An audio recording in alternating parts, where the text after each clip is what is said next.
Okay, now that we know the chords that are actually in a blues and we've seen them constructed, let's look at the form of the blues and see how that looks on paper and how to play that in a set order so that we have some organization with what this type of music is all about.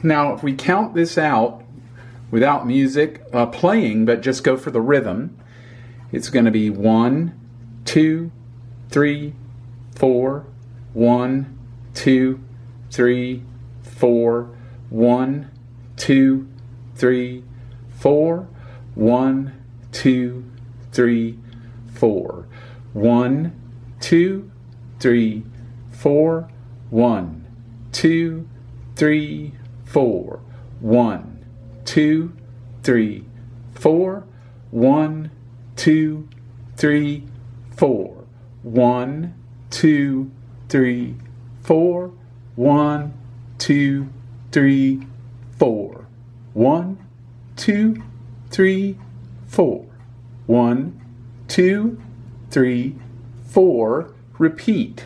Okay? That's what this sign is, and this one. You can repeat, of course, indefinitely. So let's put a metronome on and talk about how to put these chords in and play this form. So we're going to play the chords with the left hand, and we're going to use a metronome because it's always good to use a metronome. This will help you get your act together time-wise, but it'll also kind of be a formation. It forces you to keep going. When you can go at your own rate, then you tend to take your time getting to the next chord. But if you have the metronome going, it kind of forces you to keep moving and stay awake. So we'll put it at 60. It's a really good pulse.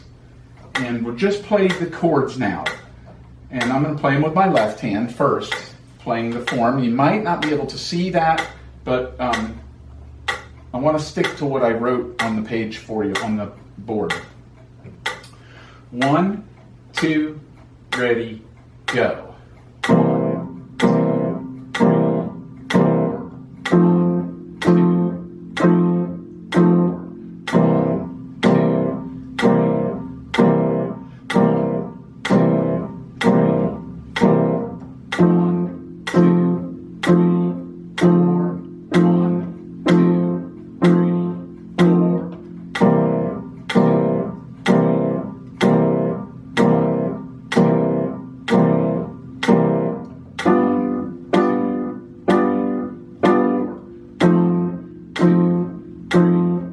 2, 3, 4.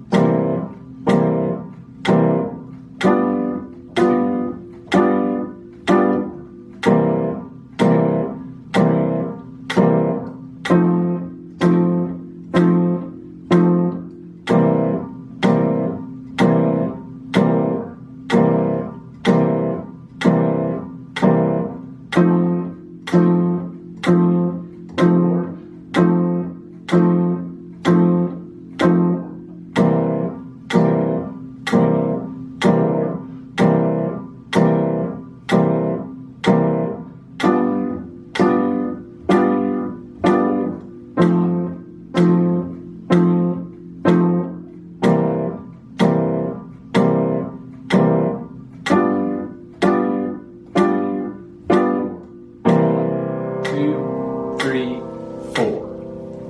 Okay. Now, I went the whole way through twice, so you can get a feel for it with a repeat. And what I'd like you to do, ideally, is practice all these things together so that you can play the form like that. And you'll notice I wasn't panicking to get to the next one. I knew where the next one was, and I go right to it. And you can do that too. So that just comes from repetition. So you want to go a lot of times with repetition so that it becomes comfortable. Now, there's a lot of talk always about tone, posture, hand movement, arm movement. I'm completely into all of that.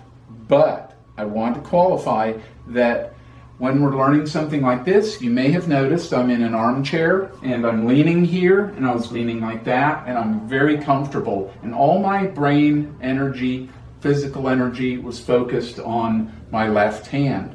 So there's a lot to be said about that. If you're going to spend as many hours at the piano as I have all my life, then you've got to find different ways to be comfortable there. It can't all be 8 hours in a row of perfect posture and perfect form. That's not expected, it's not normal, and nobody does that. Well, if they do, I don't know about that. So, but the point I'm making is that, yeah, there is posture important. There's ways of playing. As we start getting more involved in playing, we need to think about how we're going to deliver all these things that we learn. But in order to get this together, why not be comfortable? So I have this chair like this, and this is a great chair to practice in. I can lean back and straighten my arms out when I'm practicing, and I can lean on this if I'm practicing here. I can lean on this one if I'm doing something of a repetition. If I just want to do something over and over, or think it really through on maybe a certain finger issue, a technical issue, or an eye-hand coordination issue. So that's what we're talking about here.